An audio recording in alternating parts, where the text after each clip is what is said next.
Olá, pessoal, tudo bem? Hoje eu vou falar um pouquinho sobre a usina nuclear de Chernobyl, porque a partir do momento que eu postei o vídeo, né, postei todo o meu tour de Chernobyl, onde eu explico, ando pela cidade de Pripyat, né, que é a cidade que é próxima à usina nuclear, que foi evacuada, que eu mostro tudo, a usina nuclear, né, que eu conto todos os detalhes. Muita gente veio perguntar muitas coisas, né?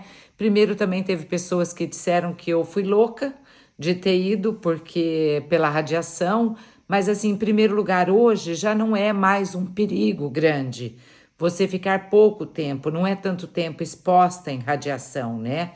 A gente pode ficar um tempo lá, tanto que tem trabalhadores hoje que trabalham na usina nuclear, eles trabalham 15 dias, folgam 15 dias, vão para casa, ficam esses 15 dias e voltam mais 15 dias. E nós, inclusive, almoçamos na usina nuclear, junto com os trabalhadores da usina nuclear.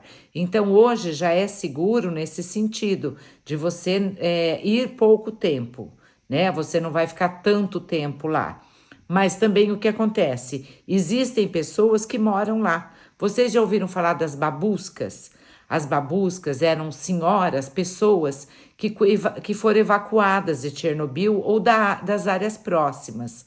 Essas pessoas viviam lá e foram evacuadas. E aí o que acontece? Essas pessoas não se adaptaram para onde elas foram levadas, até porque as pessoas que vieram de Chernobyl, por exemplo, grupos que foram levados para Kiev, na Ucrânia mesmo, essas pessoas eram chamadas de porcos de Chernobyl. Então as pessoas não aceitavam elas, tinham medo, achavam que elas estavam radioativas, que elas seriam um risco. Ter contato com elas era um risco para a saúde. Então essas pessoas eram muito discriminadas. Então teve cerca assim de umas 130, 140 pessoas que voltaram para lá. Então, houve uma tentativa de tirá-las de lá e tudo mais, mas elas falaram que só sairiam de lá mortas. Então, quer tirar a gente daqui? Então mata a gente, nós não vamos sair daqui. E aí eles acharam assim, já vão morrer mesmo, porque vão ficar em contato com a radiação. E, no entanto, essas pessoas vivem até hoje. Tem algumas senhoras de idade com mais de 90 anos que vivem lá até os dias de hoje. Inclusive, o tour que eu fiz, grande parte dos guias, eles levam alimentos para essas pessoas, coisas que não são produzidas. Eles têm hortas, eles criam porcos, galinhas, tudo isso para a alimentação deles mesmo. Então, eles vivem lá e grande parte nem teve nada, né?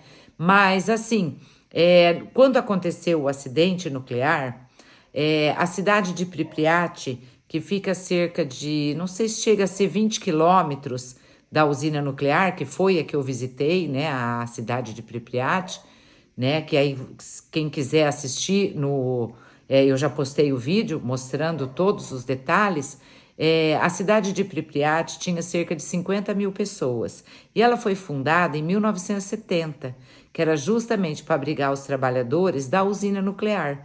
E a usina nuclear de Chernobyl, ela era assim, a usina nuclear mais importante de toda a União Soviética, era a que mais produzia energia e era considerada uma das mais modernas e mais seguras.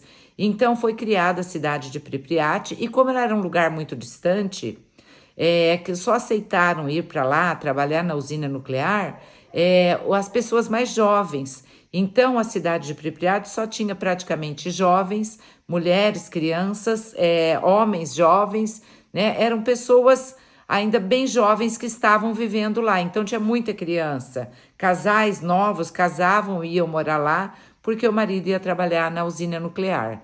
E aí o que aconteceu? A cidade foi criada em 1970 e em 1986 ocorreu o acidente, que na verdade não foi um acidente. O que aconteceu? Foi uma falha humana. Quiseram testar o reator número 4 na sua capacidade menor, né? E, consequentemente, ele explodiu, né? Não teve condições houve uma fusão muito grande ali e ele explodiu. E aí, como um reator nuclear, uma das o que mantém ele, o que faz ele produzir energia é o urânio. O urânio é um minério que você tira, né, da natureza, que ele é radioativo, sim, mas na natureza ele não produz tanta radiação a ponto de arriscar. Mas a partir do momento que ele é colocado dentro do reator nuclear, a fusão dele, do átomo dele, ele torna ele muito, muito, muito radioativo. Então, quando explodiu o reator número 4, vamos dizer assim, que ele é mais radioativo que a bomba atômica de Hiroshima e Nagasaki, 100 vezes mais radioativo que a bomba atômica de Hiroshima e Nagasaki. Então pensa no que aconteceu, né? Assim, no acidente grave que foi isso. Só que, por exemplo, era um período em que nós vivíamos a Guerra Fria, de um lado União Soviética e os países socialistas, e do outro Estados Unidos e os países capitalistas, um querendo ser melhor que o outro, um querendo mostrar mais tecnologia, mais potência,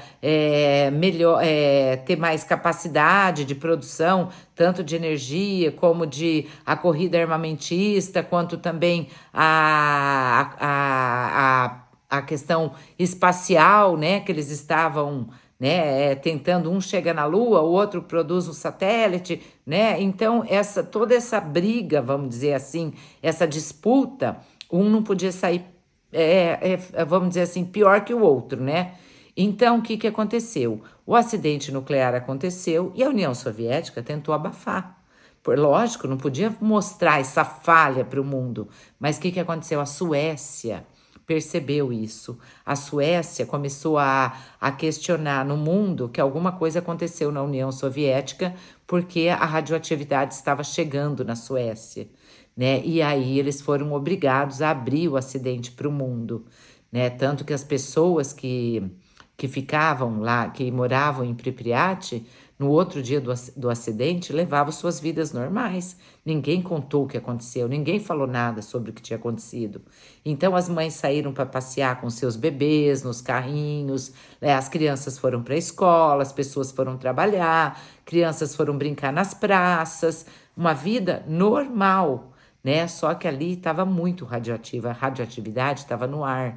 Tanto que muitas crianças morreram depois por câncer de tireoide, né? Porque é o iodo radioativo. Então, essas crianças morreram de câncer de tireoide. E muitas crianças também morreram, nem tinham nascido quando ocorreu o acidente, mas o pai ou a mãe teve contato com a radioatividade.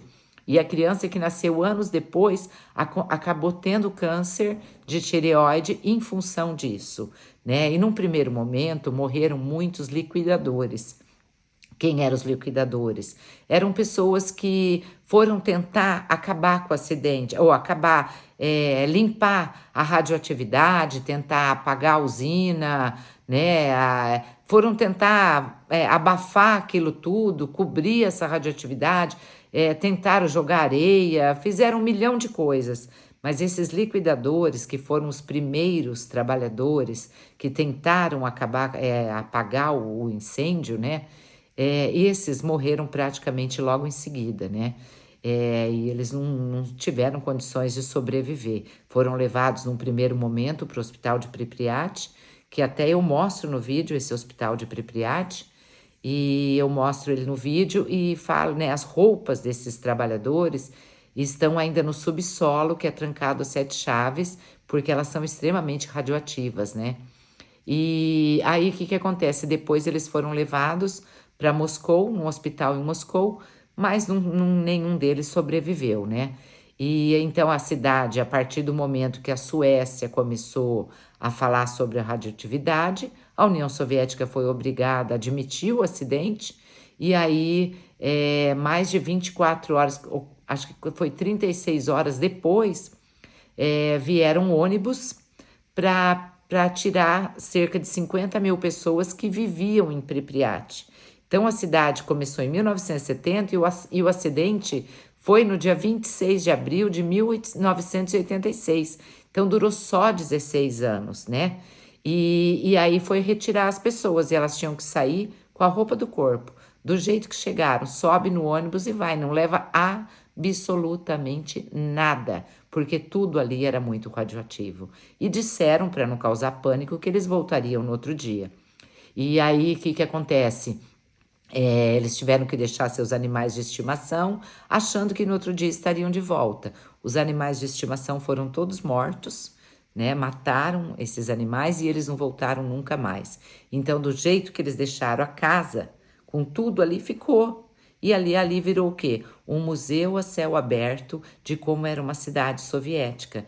E Pripyat era uma cidade modelo soviética, era uma cidade muito boa. Vocês vão perceber ali que tem assim uma escola de música incrível, tem cinema, tem também um centro de natação incrível, um parque de diversão que seria inaugurado 2 dias depois e acabou nem sendo inaugurado, né? E uma coisa assim, por que eu visito, né, uma cidade assim abandonada? Gente, eu fui professora de história, eu sou aposentada, né? Então por que eu visito? Porque ela é um museu a céu aberto de como era uma cidade soviética. Ela ficou intacta. Então a gente percebe ali o socialismo, todos os prédios iguais. Então as pessoas viviam em apartamentos iguais.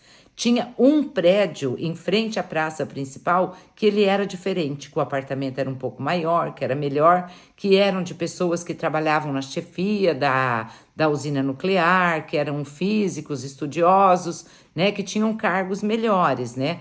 Mas, por exemplo, a educação dentro da usina, ou dentro da cidade de Pripyat, as crianças tinham aula de música, de natação, de esporte, tinham tudo isso de forma totalmente gratuita, não pagava-se um centavo. Então, era uma cidade modelo. E, por exemplo, também uma outra coisa que tem ali